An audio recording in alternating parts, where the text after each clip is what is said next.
and Jones and Date, 25th, and Roy Fabriani and Eve on March 27th. Hope you all have a fantastic week. Thank you.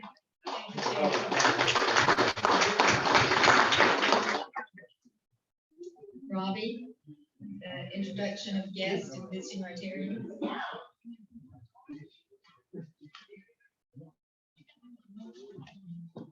Good afternoon, everybody. Just we'll recognize the guests who are joining us today. When I call your name, please stand and remain standing. Colton Puritan, a guest of Dean Mitchell. Brandon Shute, visiting from the Tuesday Club, and Brad Kimbrough, also visiting from the Tuesday Club. Don't miss any guests today. All right, thank y'all. Thanks for joining us.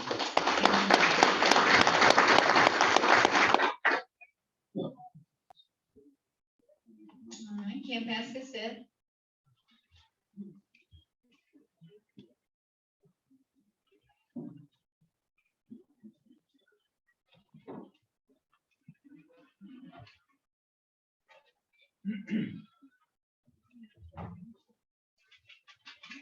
All right, we have 3,306 points. That's your peak.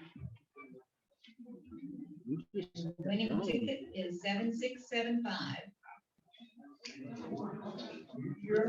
7675.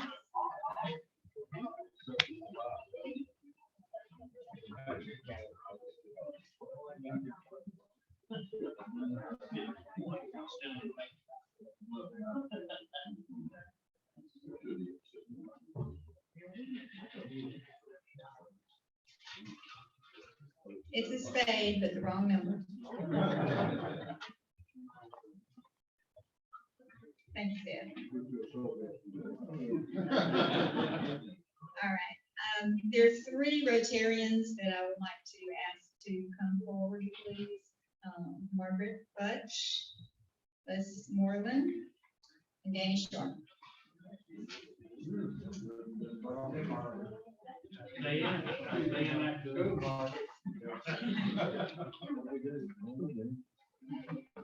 Something good.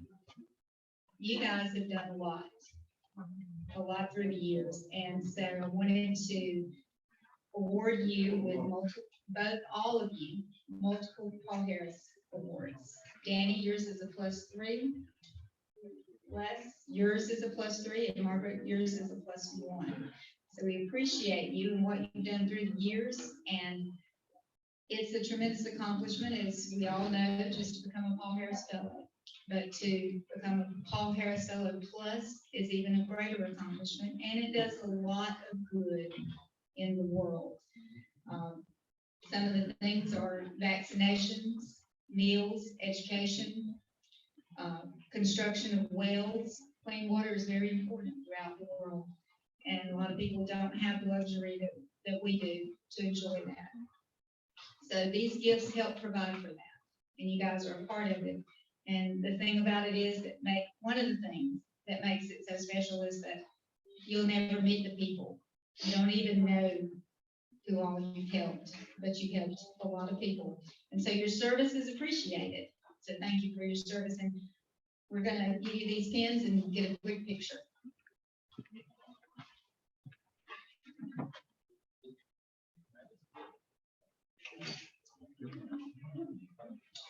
If you would just turn around and let Rick get a picture of you.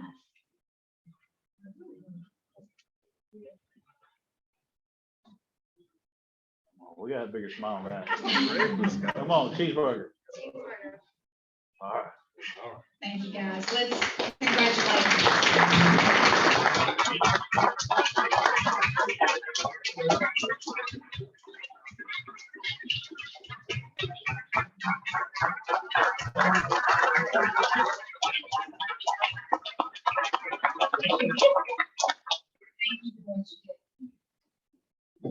Rosemary, would you make an announcement, please, about the luncheon that's coming up? We will not meet here 2 weeks from today. We will be meeting somewhere else. We will not be meeting here in 2 weeks, and we will also not be meeting on a Monday. The senior citizen election is on April the 12th, which is a Tuesday. It's not at the Civic Center. It's at the Alpha Building at the National Peanut Festival. It starts at 11:30, but if, we need all the help we can get, because you know they're gonna arrive early, so we'd like for you to be there around 11 o'clock. And WRC will be, the Sterling events will be doing the dinner, and if you have any questions, give me a call. I'd love all the help I can get. Thank you, Rosemary. All right, Mr. Angeloff, are you ready? All right, so Mr. Angeloff has brought our speaker to us today. He is going to introduce him now.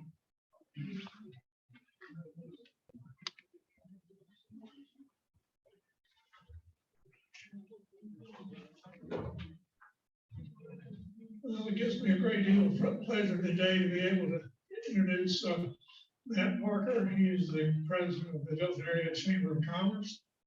You might be wondering how a native of Utah ended up in the Wiregrass. It sort of tracks through the Auburn track team and Matt breaking the 4-minute mile barrier. Matt graduated from Auburn, receiving a business degree, went on to the University of Oklahoma and received a degree in economic development, joined the chamber in 1995, and has been deeply involved in economic development throughout his tenure with the Dothan Area Chamber of Commerce. During those years, he brought $2 billion of economic development to the Wiregrass and 20,000 jobs. If you ask some questions and if Matt stutters a little bit in connection with his answers, in the audience today, we've got Mrs. Janice Shepherd. She's now retired and had been his right-hand man or gal for a number of years. Also, one of Matt's girls, now retired, my wife, Dolores. So with that, I give you our speaker, Matt Parker.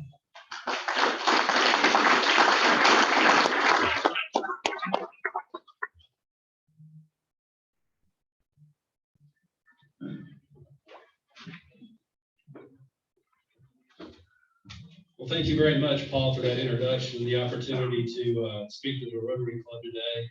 And Josh, thank you for your help. Sheila, thank you as well for the opportunity to be here today. I'll tell you what, it's exciting to be here in Dothan, Alabama, the Wiregrass area. Good things are going on. We're really excited about where we're going at the chamber right now. There's 3 things we're really focused on, and that's connected to our business community, really serving the needs of our business community, making sure they get everything that they need. Advocating, you know, if there's bad policies out there, if there's legislative things that we need to do, we've got a great Wiregrass delegation out there, and that's very important to do. And then we want to grow our area. So how do we do all this stuff? Well, the chamber operations headed by my man back there, Dean Mitchell, our executive director, really does the job to connect this chamber to our community and advocate and educate and do whatever we got to do to try to create a positive business climate here. And then how do we grow Dothan, our public-private partnership with our business community, our city and county governments that support our economic development efforts out there. And also another important ingredient to all of this was years back, thanks to Secretary Greg Canfield's leadership and Ed Castile with Alabama Department of Commerce, we had the opportunity to grow the workforce footprint in the state of Alabama through Alabama Works, and we established Southeast Alabama Works office down here in the Wiregrass to serve the 10-county area. We worked the opportunity to house that at the chamber, to reach out and really make sure we're doing everything we can to enhance workforce development. Of course, we've got the king, or the queen, excuse me, Dr. Linda Young, who is a critical element in her team to support our efforts to meet the needs of the industry. They do an outstanding job, and I'm going to brag, Linda, you have the best program in the nation. I just want you to know that.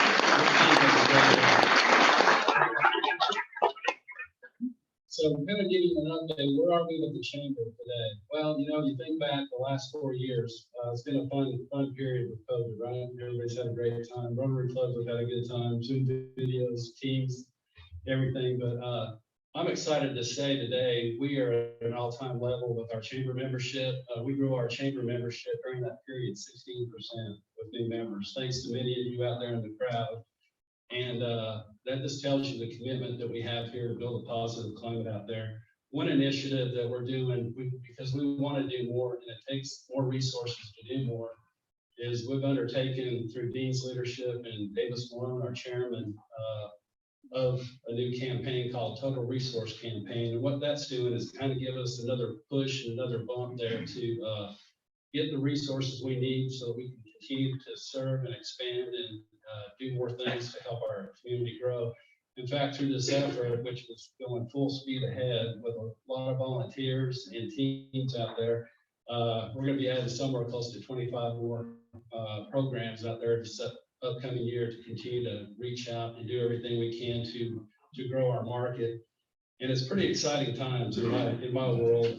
You know, our chamber's transformed. It's evolving to meet the needs of the business climate. You know, you go back the many years, a lot of things have changed. We had to change with it. And I'm excited to see us stepping up and meeting the challenge out there. The one thing that you never want to lose sight of is while you're doing all that stuff, you still want to make sure you're keeping a standard for future generations and for our state, and maintaining a professional credential that's very important to us. It helps us with our business recruitment out there, but we want to continue to be a leader for Chamber of Commerce organizations. So we are still one of 4 chambers in the state of Alabama. It's a 5-star chamber with the U.S. Chamber of Commerce designation. And again, 21 out of the 102 in Alabama that are accredited with the Chamber of Commerce Association Alabama. So continue to strive and be excellent is one of our goals, and we're doing it from that standpoint. You know, one thing that's really exciting, and it's been a really great program for many years. Of course, it got bogged down a little bit with COVID, but you know, bringing our Chamber of Commerce organization and our Dothan area young professionals together to initiate the Business Hall of Fame has been really important, because you've got our older generation, us guys with no hair or gray hair, working with the young leaders of tomorrow to recognize those folks that have contributed so much in the past to this community and growing it. And we're excited to induct another 5 laureates April 12th at the Calvary Baptist Church to recognize 5 individuals that have done so much for this area over the many years. Nick Kirkland is one of those, Chairman Mark Culver, Sam Torrance, and also Dr. Press Thornton. And one final one that I'm going to make a note on, because he was so active before his passing, Hugh Willis Jr. He was on our Industrial Development Authority, that's a multi-county authority, also chairing the Port Authority, but he was so excited knowing, and he knew before he passed that he was going to be in the Hall of Fame, but that was very special to him, and we're very excited to recognize these folks for their contributions over the many years in our market, and very excited from that standpoint. One other thing that was a big initiative too, especially with COVID, there was a lot of push to shop local, keep those dollars here, support our local businesses. You know, our hospitality and leisure service sector really got hit pretty hard out there, and a big local push for keeping that going that way, helping support their continued development and success out there was a big push. But this past Christmas, there was a big initiative that we did called Shop Local. And it was the 25 days of Christmas, basically 25 businesses were profiled just to encourage local participation, keep those dollars at home. And I'll tell you, interesting stat, it reached over 15,000 people. And when you look at the tax collections in December, year over year, 2020 versus 2021, our tax collections went up 24% for the city and county during that 1 month period. So it wasn't the sole reason for it, obviously, but I think it sent a signal to our region. It's important to keep those dollars here and continue to advocate that. From that standpoint too, you know, the city, the county, government coffers are doing well. We had a 12.6% increase on our sales tax year over year, and that's been very positive. And then again, that connection and reaching out, we've got close to 11,000 followers on our Facebook, social media. We're reaching about 70,000 folks each month with our social media network. So the word's getting out that great things are happening out there. Moving on to the legislative front, I'll tell you what, Representative Paul Lee's back there, and I know we do, not probably, we have the best Wiregrass delegation in the state. And those guys continue to work very hard. One thing that we've been challenged with, obviously, with getting the economy back to where it needs to be prior to COVID, when we were at all-time highs and everything. We're back there now where we were after the COVID impact. But, we had to encourage people to get back in the workforce. So there was a big push, really, with the governor, our legislative delegation, all the associations to cut off the federal subsidy for unemployment insurance. The governor did that back in June. That's helped us tremendously. And we're seeing the numbers pick up that way, and I'll touch upon that a little bit more. But two bills that are really important for this session. One that is spearheaded by Paul Lee. He actually did it back when we were working on commercial jet back in 2012. Believe it or not, 10 years has gone by, Paul. But one thing that we had a disadvantage on when we were going for the aviation maintenance, repair, and overhaul sectors, we were one of the few states in the southeast that still taxed parts and materials that went into the refurbishment process for transport category aircraft. And so that bill was passed. It was House Bill 59 back then, I think, Paul. That was passed in 2012, and that certainly gave us the great opportunity to get commercial jet here. One thing that it had on it was a sunset provision. It expired June 2022. And so thanks to Representative Lee's efforts, we're working to eliminate that sunset. It's in motion now, past the House. It's in the Senate right now getting worked on, but that's an important piece of legislation. I was talking to the president of Commercial Jet, David Sandry, this morning.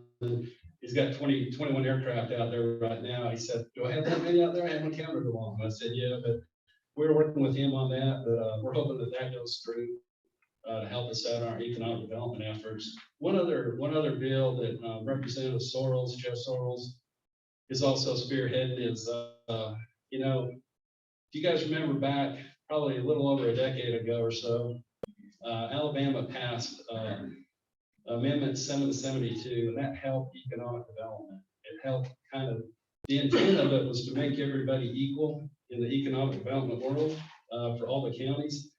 Prior to that bill, you had several counties that had different amendments for economic development that gave them certain powers on that. So the intent was to equalize that for everybody in Alabama. One thing we found out, we were in Amendment 429 county here in Houston County, Geneva County as well. When we started doing those type of agreements for economic development, we've had to take another step beyond just doing a project agreement for these type of projects, where we've had to go validate everything in the courts. And it adds another legal expense to us, another 60 days on those type of projects. So we needed to reform that. And through Representative Sorrell's efforts, we're hoping to have a constitutional amendment that we can vote on in November to eliminate some of the subjectivity in all these local amendments in 772. So we can speed up projects and eliminate things from that standpoint. So stay tuned on that. We're hopeful that that'll get done, and it'll be a lot easier for us and cut some time on it from that standpoint. The local economy, our area economy, I'll tell you what, this past year, we saw 2,000 more jobs added into our market, 500 in manufacturing, which was really a good kick for us right there from that standpoint. And one sector that really saw a good gain too was our leisure and hospitality sector, 600 more jobs from that standpoint.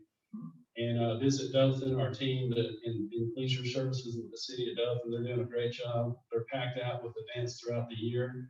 But we saw a 20% increase in our lodging tax revenue this past year, thanks to their efforts from that. And obviously that's kicking in from an employment standpoint as well to get them back healthy from that standpoint.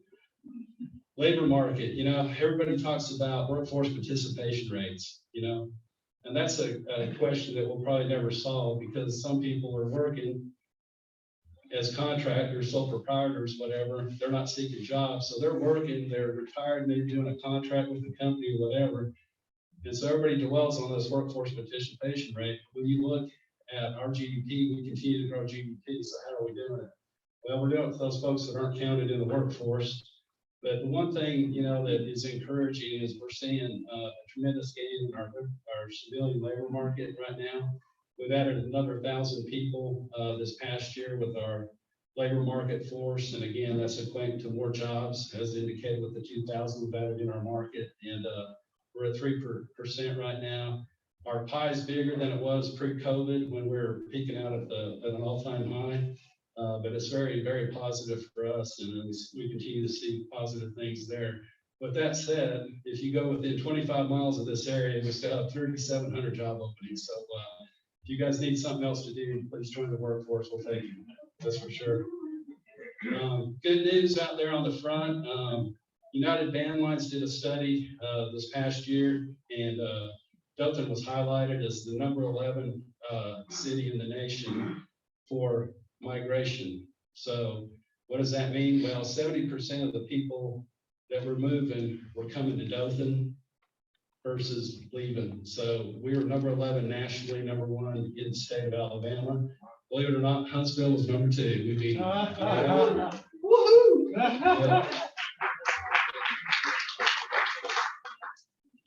Just to kind of give you a quick update too, you know, again, I've never seen the activity that I've seen right now with economic development in all arenas right now, commercial, retail, industrial, whatever.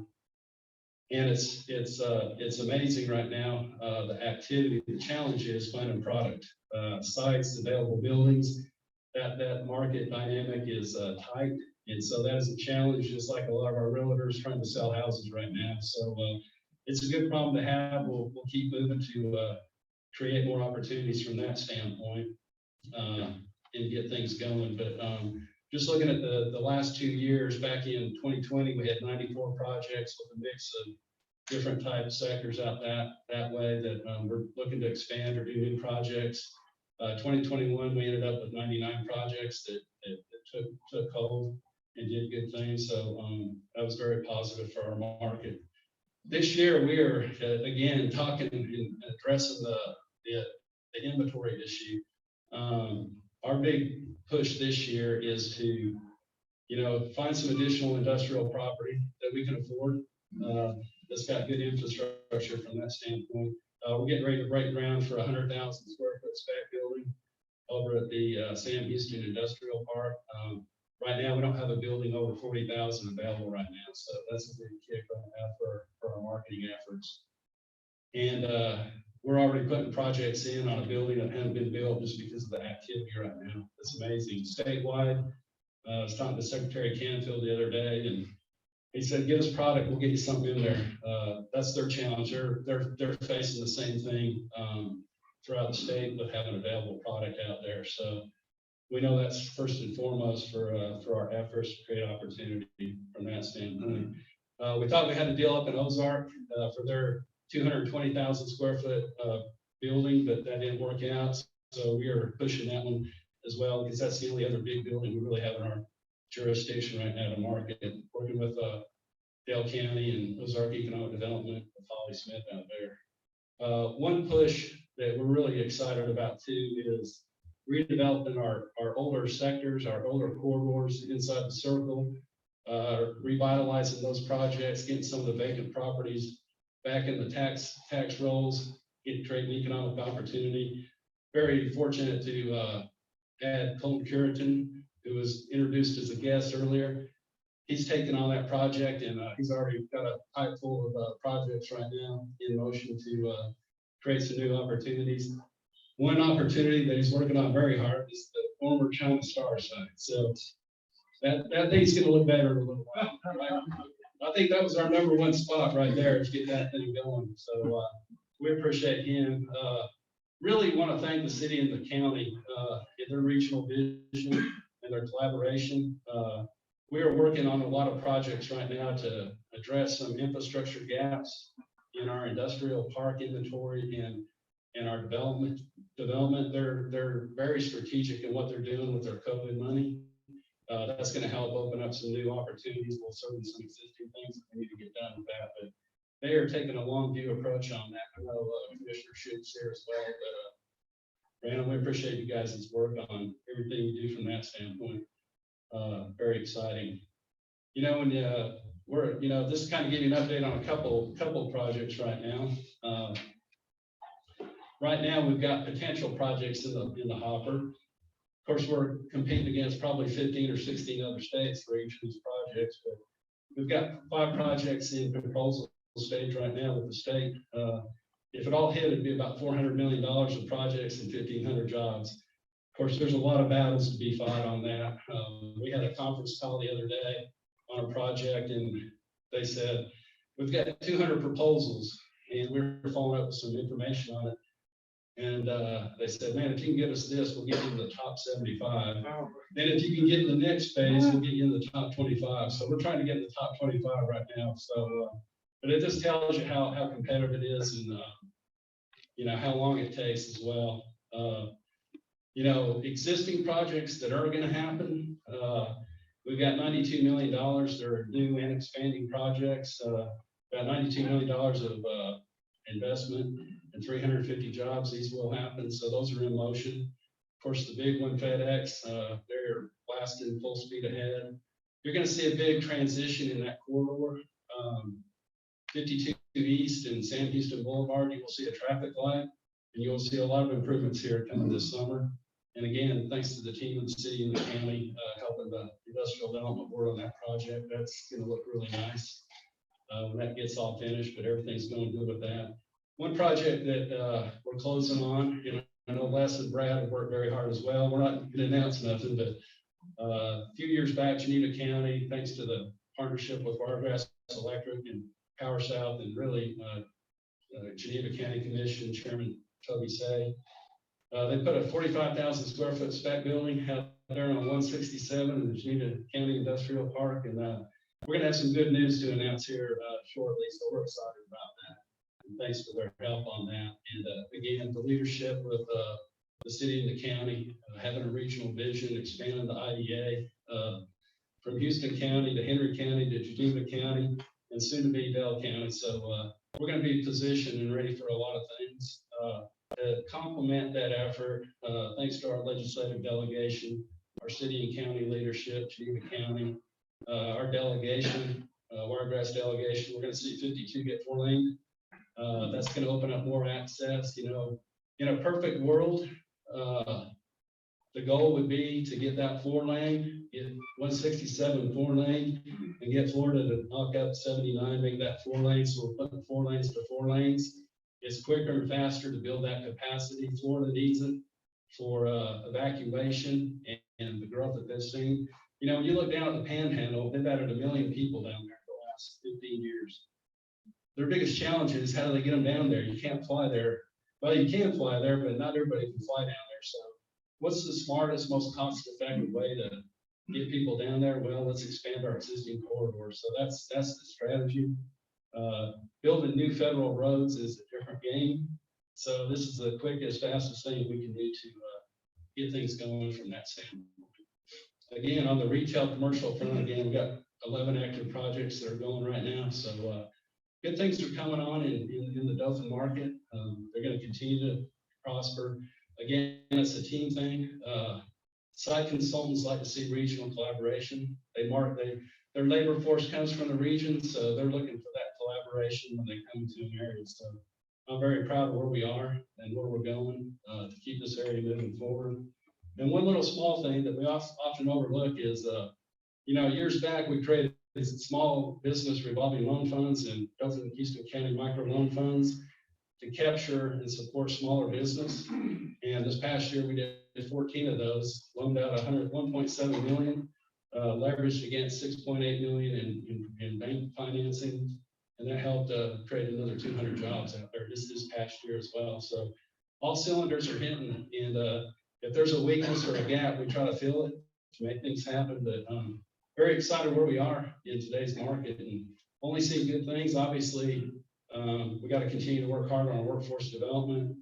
Dr. Coe's there's working hard to continue to grow Dothan school system, our Houston County system as well. Good collaboration, and we're proud of that, and appreciate your leadership from that standpoint. So that's it. That's all I got to say as Forrest Gump says.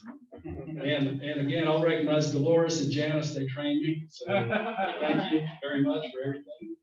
And with that, I'll close it out. Any questions or? Want me to take any questions? Or?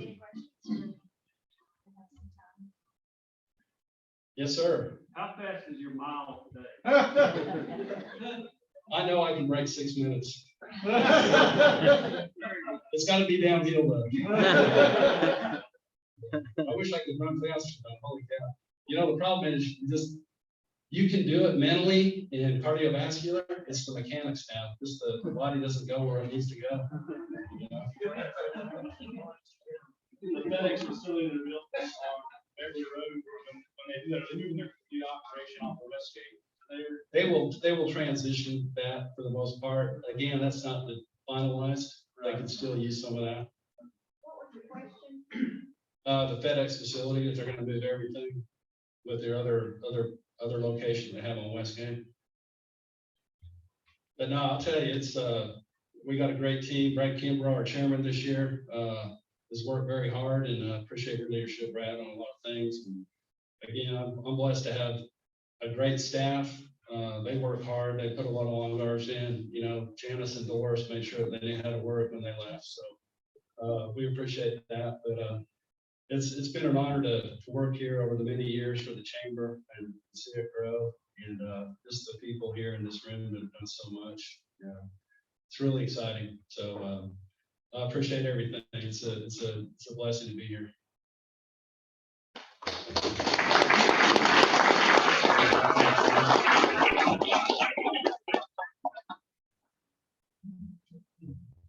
Thank you, Matt. Thank you, Mr. Angelo. That was wonderful to get an update from the chamber, and always a pleasure to have you here, Matt. So thank you for coming. Next week, our speaker is going to be Sheriff Donald Lindsay.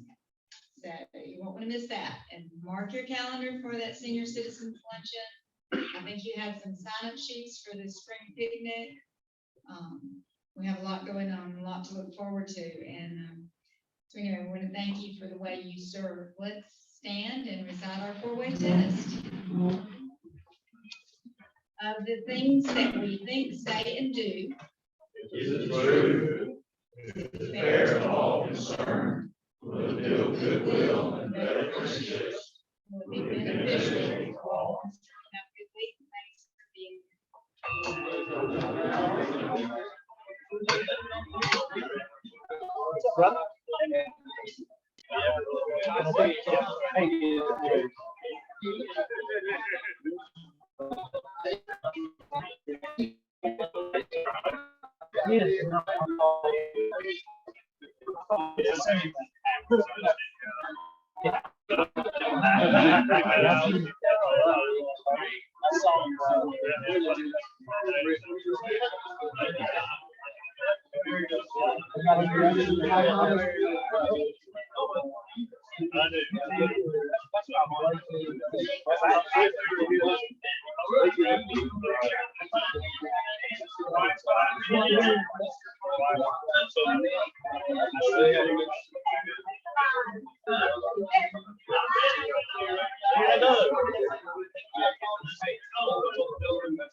It's been messed up for 2 months. They finally got the part.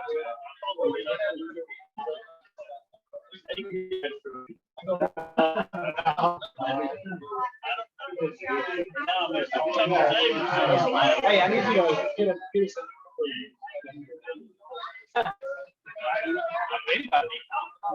We're not picky. I'm gonna bring one today. I'm gonna try to thank you, but